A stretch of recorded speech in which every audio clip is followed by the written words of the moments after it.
सभी को नमस्कार।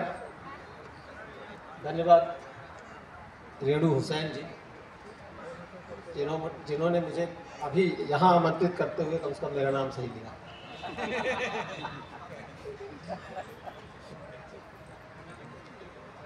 मंच पर आसीन आज की इस समारोह की अध्यक्षता कर रही डॉक्टर मृदुला जी, और जिनके बारे में इस किताब में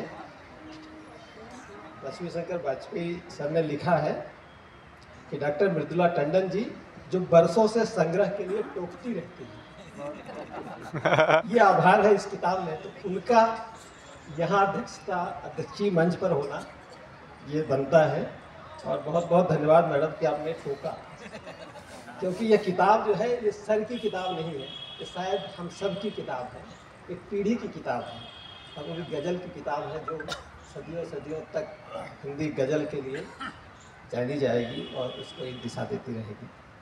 ऐसी डॉक्टर मृदुला जी, लक्ष्मी शंकर वाजपेयी जी स्वयं इस पुस्तक के रचनाकार, गज़लकार, जिनके लिए कोई बहुत परिचय का मोहताज नहीं सर। सुभाष चंद्र जी, यादव जी,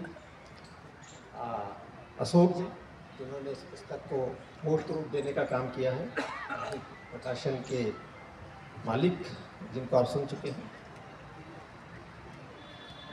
जहाँ तक गज़ल की बात है, इस पुस्तक की भूमिका में वाजपेयी सर ने स्वयं लिखा है कि हिंदी गज़ल जो डॉक्टर दुष्यंत से आगे बढ़ी, हालांकि उसके पहले भी बहुत सारे लोगों ने, निराला जी ने ट्राई किया, उन्होंने भी गज़ल लिखी है, लेकिन उसको आगे बढ़ाने का, एक धारा के रूप में प्रवाहित करने का काम दुष्यंत जी ने किया है। और उन्होंने गज़ल क्यों लिखी, जब उनसे पूछा गया तो उन्होंने खुद लिखा है कि किसी तकलीफ को ज़्यादा सच्चाई और समग्रता से सामने लाने के लिए मैंने इस विधा को चुना। तो ये एक ऐसी विधा है जो किसी भी चीज़ को ज़्यादा चुभती हुई ढंग से, ज़्यादा समग्रता के साथ पाठकों के सामने लाती है।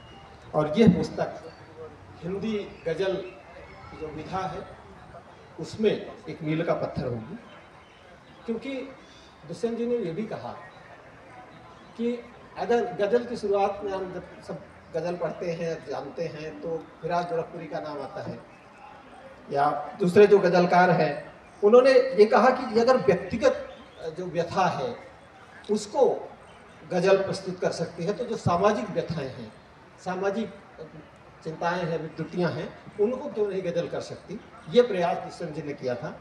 और ये जो इस पुस्तक में अगर आप पढ़ेंगे तो देखेंगे कि ये चीज़ जो समाज की चिंताएं हैं, समाज की व्यथाएं हैं, वो आगे बढ़ाने का काम है।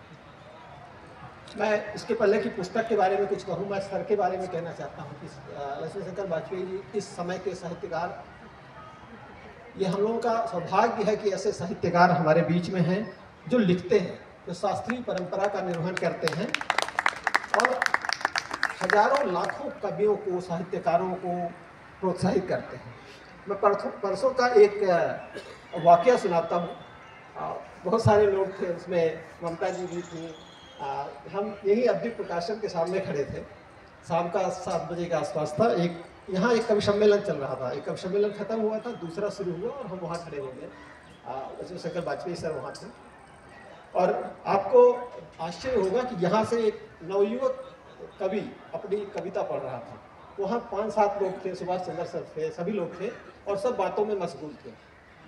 और वाजपेयी सर को शायद याद भी नहीं होगा, उन्होंने कहा कि लड़का बहुत अच्छा पढ़ रहा है। मेरे अभी भी रोंगटे खड़े हो रहे हैं। सर उस परंपरा से आते हैं, उस परंपरा का निर्वहन करते हैं कि जो पीढ़ियों को प्रोत्साहित करती है। एक लड़का यहाँ इसी मंच से, इसी जगह से पढ़ रहा था, और हम 5-7 लोग थे वहाँ। हमारे कानों में शायद वो पहुँची तो कितना अंदर तक गई, और उसको हमने कितना अप्रिशिएट किया। बट सर ने सुना, उसको भुना और अप्रिशिएट किया। सर के मुँह से निकला, बट मैंने रिसीव किया। मुझे अभी भी याद है कि ये चीज़ अभी भी साहित्यकारों को, नई पीढ़ियों को ऊर्जा देने का काम कर रही है, उनको बना रही है, और जो नया साहित्य देश के सामने, नवयुवकों के सामने आएगा। और वही जो बात रेणु जी कह रही थी, किताबें आनी चाहिए, एक किताब से तो कुछ नहीं होता। तो सर की जो प्रतिभा है, सर का जो हुनर है, वो बहुत ज़्यादा हमारे बीच में आना चाहिए। तो मैं सबको बधाई देता हूँ इस पुस्तक के लिए। कि वो इंसान वाली बात तो वो सर में बहुत बखूबी है। अब थोड़ा सा पुस्तक के बारे में। दुष्यंत जी ने कहा कि सामाजिक व्यथा को व्यक्त करने के लिए गज़ल बहुत उपयोगी हो सकती है, क्योंकि बहुत सटीक ढंग से बात कहती है। और जब भी सामाजिक व्यथा की बात होगी तो समाज के अंतिम व्यक्ति के बारे में बात होगी। गांधी जी बहुत कहा करते थे कि हर काम समाज के अंतिम व्यक्ति तक पहुंचना चाहिए, उस पर विकास पहुंचना चाहिए। और आज के युग में ये सभी जितनी योजनाएं हैं, जितने अभी प्रयास हैं, वो उस व्यक्ति तक पहुंचने का प्रयास है। इस संग्रह में एक गज़ल है, मैं पढ़ के सुनाता हूँ। मिले हैं ढाबे के छोटू को, मिले हैं ढाबे के छोटू को, जो इनाम में 10 के नोट 2-2। मिले हैं ढाबे के छोटू को, जो इनाम में 10 के नोट 2-2। जो उसके चेहरे पे मुस्कुराहट उभर गई है वो शायरी। जो उसके चेहरे पे मुस्कुराहट उभर गई है वो शायरी है। और ये शायरी तो है, और ये वाजपेयी सर है जो उस छोटू के चेहरे को देख सकते हैं और उसकी व्यथा को, उसके मनोभावों को व्यक्त कर सकते हैं। और तक एक और लंबी कविता मुझे लगता है यहाँ सभी लोगों ने सुनी होगी, जो छोटू पर ही है। एक पूरी लंबी कविता है उसके बारे में कि वो किस तरह से उसके मनोभाव बदलते हैं। तो ये मनोविकार, भावनाएं किसी आम जन को ये पुस्तक व्यक्त करती है। पुस्तक में जो शेर है, मैं इसको 2-3 बार पढ़ डाला हूँ। परसों मुझे मिली थी ये किताब, और मैं तब से कम से कम 3 बार पढ़ लिया हूँ। तो पर डे बेसिस पे मेरा डेली 1 बार पढ़ना हो जा रहा है।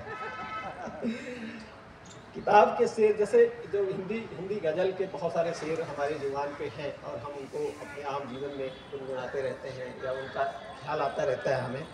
एक शेर जो मुझे बहुत प्रभावित किया, टूटना मौत है बस इतना कहा, टूटना मौत है बस इतना कहा, टूटे तारे ने आ भरते हुए, टूटे तारे ने आ भरते हुए। इसी गज़ल संग्रह से, इस गज़ल संग्रह से मुझे लगता है कि सालों तक लोग इस तरह के शेर याद रखेंगे, उसको गुनगुनाएंगे, और जब भी कुछ होगा तो उनके दिमाग में ये उभर के आएगा। ये किताब है। हर पुस्तक आदमियत पे बहुत बात करती है, और ये पुस्तक भी उसी दिशा में है। और सर ने लिखा कि चलो बस्तियों में जरा चल के देखें, चलो बस्तियों में जरा चल के देखें, है कितने बचे आदमी आदमी में। चलो बस्तियों में जरा चल के देखें, है कितने बचे आदमी आदमी में। तो जो आदमियत को ढूंढने की कोशिश है, जो साहित्य में होती रहती है और समाज में होती रहती है, उसको भी व्यक्त किया है इस पुस्तक के माध्यम से वाजपेयी सर ने। और एक बहुत मज़ेदार शेर जो बहुत ही उपयुक्त है, सबके दिलों को छू जाएगा। सर ने लिखा कि हो हम लोगों के आजकल बहुत दोस्त हैं। पहले 10, 15, 20 दोस्त हुआ करते थे, आजकल Facebook, WhatsApp, Twitter, Insta, Snapchat और पता नहीं क्या क्या, मतलब सबके 2-3 हज़ार दोस्त होंगे। उसके बारे में एक अच्छा सा शेर है जो कहता है कि हो ज़रूरत कोई तो बतलाना, हो ज़रूरत कोई तो बतलाना, कह के फिर वो नहीं नजर आए, कह के फिर वो नहीं नजर आए। तो ये इस रचना से ये शेर थे जो हमारे दिलों को छूंगे, हमारे आसपास की चीज़ों को बयां करेंगे, नौजवानों को प्रेरणा। हर पुस्तक, हर रचनाकार का जो एक उद्देश्य है कि वो प्रेरणा दे, लोगों को आगे बढ़ने की प्रेरणा दे। ये कहता है कि कुछ भी हासिल करो फिर कैसे, गर्म खतरे कोई उठाओगे। तो ये हमारे नौजवानों के लिए है। इस तरह से बहुत सारे ये शानदार गज़ल संग्रह है जो पाठकों तक निश्चित रूप से पहुंचकर उनको बहुत प्रेरणा देगा।